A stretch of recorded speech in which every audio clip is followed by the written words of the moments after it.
करवा चौथ की पौराणिक कथा आखिर कैसे हुई, इसकी शुरुआत। करवा चौथ शब्द दो शब्दों से मिलकर बना है। करवा यानी मिट्टी का बर्तन और चौथ यानी चतुर्थी। इस त्योहार पर मिट्टी के बर्तन यानी करवे का विशेष महत्व माना गया है। सभी विवाहित स्त्रियां साल भर इस त्योहार का इंतजार करती हैं और इसकी सभी विधियों को बड़े श्रद्धा भाव से पूरा करती हैं। करवा चौथ का त्योहार पति पत्नी के मजबूत रिश्ते, प्यार और विश्वास का प्रतीक है। करवा चौथ की पूजा उसके व्रत कथा के बिना अधूरा माना जाता है। तो चलिए जानते हैं करवा चौथ व्रत की शुरुआत कैसे हुई और व्रत में प्रयोग आने वाले करवे में क्या डाला जाता है। इसी के साथ आपको ऐसे 3 अचूक उपायों के बारे में भी बताएंगे जिन्हें करने से वैवाहिक जीवन से जुड़ी हर परेशानी से छुटकारा पाया जा सकता है। लेकिन उससे पहले अगर आप लक्ष्मी माता के सच्चे भक्त हैं तो वीडियो को लाइक करें और चैनल को सब्सक्राइब करके कमेंट बॉक्स में जय मां लक्ष्मी जरूर लिखें। तो चलिए जानते हैं करवा चौथ की पौराणिक कथा। करवा चौथ व्रत की कथा महाभारत काल से जुड़ी हुई है। धार्मिक कथाओं के अनुसार जब पांडवों के जीवन पर संकट के बादल मंडरा रहे थे तब भगवान श्री कृष्ण ने द्रौपदी को करवा चौथ व्रत रखने की सलाह दी थी। इसके बाद द्रौपदी ने पूरे नियम के साथ करवा चौथ की पूजा की। इस व्रत के प्रभाव से पांडवों के जीवन से सभी संकट दूर हो गए। वहीं इस व्रत से जुड़ी दूसरी कथा ये है कि एक बार देवताओं और असुरों के बीच भीषण संग्राम शुरू हो गया था। युद्ध में सभी देवताओं को संकट में देख उनकी पत्नियां विचलित होने लगी। इसके बाद वो सभी भगवान ब्रह्मा के पास पहुंचे और उनसे गुहार लगाई। तब ब्रह्मा जी ने पत्नियों को करवा चौथ व्रत रखने को कहा। सभी ने कार्तिक माह के कृष्ण पक्ष की चतुर्थी तिथि को करवा चौथ का व्रत किया। करवा माता ने देवताओं के प्राणों की रक्षा की और वह युद्ध में विजयी हुए। इसके बाद से ही करवा चौथ का व्रत रखा जाने लगा। इसके साथ ही एक और करवा चौथ की व्रत कथा है जो पौराणिक कथाओं से जुड़ी हुई मानी जाती है। तो चलिए जानते हैं कौन सी है वो कथा। करवा चौथ व्रत की कथा। पौराणिक कथाओं के अनुसार एक ब्राह्मण के 7 पुत्र और इकलौती पुत्री वीरावती थी। 7 भाइयों की अकेली बहन होने के कारण वीरावती बहुत ही लाडली थी। सभी भाई उससे अपार प्रेम करते थे और बहन की आंखों में एक आंसू भी नहीं देख पाते थे। कुछ सालों के बाद वीरावती का विवाह एक ब्राह्मण युवक से हो गया। विवाह के बाद जब वीरावती मायके आई तो उसने अपनी 7 भाभियों के साथ करवा चौथ का व्रत रखा। लेकिन शाम होते होते वो भूख और प्यास से व्याकुल हो उठी। अपनी बहन की ऐसी हालत देखकर सभी भाई उससे खाना खाने के लिए मनाने लगे। इसके बाद वीरावती ने कहा वो खाना या पानी नहीं पी सकती क्योंकि उसका करवा चौथ का व्रत है। वो चंद्रमा को अर्घ देने के बाद ही अन्न और पानी को हाथ लगा सकती है। चंद्रमा के जल्दी नहीं दिखने पर भाइयों ने एक तरकीब खोजी और एक भाई पीपल के पेड़ पर चढ़कर एक दीपक जलाकर छलनी की ओट में रख देता है। दूर से देखने पर वह ऐसा लगा कि चांद निकल आया है। फिर एक भाई ने आकर वीरावती को कहा कि चांद निकल आया है, तुम उसे अर्घ देने के बाद भोजन कर सकती हो।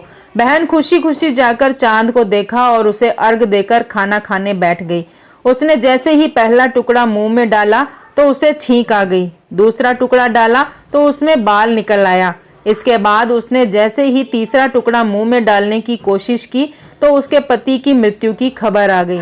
इसके बाद वीरावती की भाभी ने सारा माजरा बताया कि उसके साथ ये सब क्यों हुआ है। करवा चौथ का व्रत गलत तरीके से टूटने के कारण देवता उससे नाराज हो गए हैं। फिर एक बार इंद्रदेव की पत्नी इंद्राणी करवा चौथ के दिन धरती पर आई और वीरावती उनके पास गई और अपने पति की रक्षा के लिए प्रार्थना की। तब देवी इंद्राणी ने वीरावती को पूरे श्रद्धा और विधि विधान से करवा चौथ का व्रत करने के लिए कहा। इंद्राणी की बात सुनकर वीरावती ने वैसा ही किया और फिर पूरी श्रद्धा के साथ करवा चौथ का व्रत रखा। उसके पूजा और भक्ति देखकर भगवान प्रसन्न हो गए और उन्होंने वीरावती को अखंड सौभाग्यवती भव का आशीर्वाद देते हुए उसके पति को जीवित कर दिया। तो चलिए जानते हैं करवे में क्या क्या भरा जाता है। करवे में मुख्य रूप से गेहूं भरना शुभ होता है। वहीं उसके ढक्कन में चीनी भरना अच्छा माना जाता है। इसके अलावा करवा चौथ के करवे में गंगा जल या दूध भरकर भी रख सकते हैं। ध्यान रहे कि चंद्रमा को अर्घ देने वाला कलश करवे से अलग होता है। इन दोनों को एक ही समझने की भूल ना करें। करवा चौथ के करवे में अक्षत यानी चावल भी भरना अच्छा माना जाता है। इसके अलावा खील या फिर चांदी का सिक्का भी करवे में डाल सकते हैं।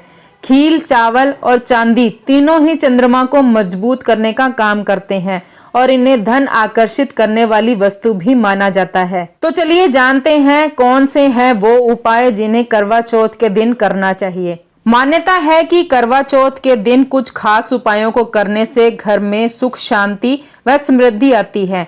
जाने किन उपायों को करने से होता है आर्थिक स्थिति में सुधार व वैवाहिक जीवन में आती है खुशहाली। नंबर 1, आर्थिक तंगी से छुटकारा पाने के लिए करें ये उपाय। करवा चौथ के दिन 5 या 11 हल्दी की गांठें लाल कपड़े में रखकर भगवान गणेश को अर्पित करें। मान्यता है कि ऐसा करने से भगवान गणेश की विशेष कृपा प्राप्त होती है और आर्थिक संकट से छुटकारा मिलता है।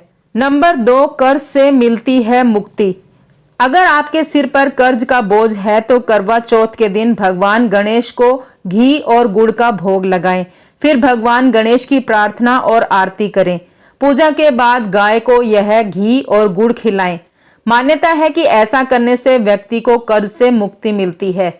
नंबर 3, सुखद वैवाहिक जीवन के लिए उपाय। अगर किसी के वैवाहिक जीवन में परेशानियां आ रही हैं तो उन्हें करवा चौथ के दिन भगवान गणेश को दूर्वा घास अर्पित करनी चाहिए। साथ ही 21 गुड़ की गोलियां बनाकर चढ़ाएं। मान्यता है कि ऐसा करने से वैवाहिक जीवन में खुशियां आती है। दोस्तों, वीडियो में दी गई तमाम जानकारी जन रुचि को ध्यान में रखकर दी जा रही है। ज्योतिष शास्त्र और धर्म के उपाय और सलाहों को अपनी आस्था और विश्वास पर आजमाएं। वीडियो का उद्देश्य मात्र आपको बेहतर सलाह देना है। इस संदर्भ में हम किसी प्रकार का कोई दावा नहीं करते। आज की हमारी वीडियो आपको कैसी लगी हमें कमेंट करके जरूर बताएं।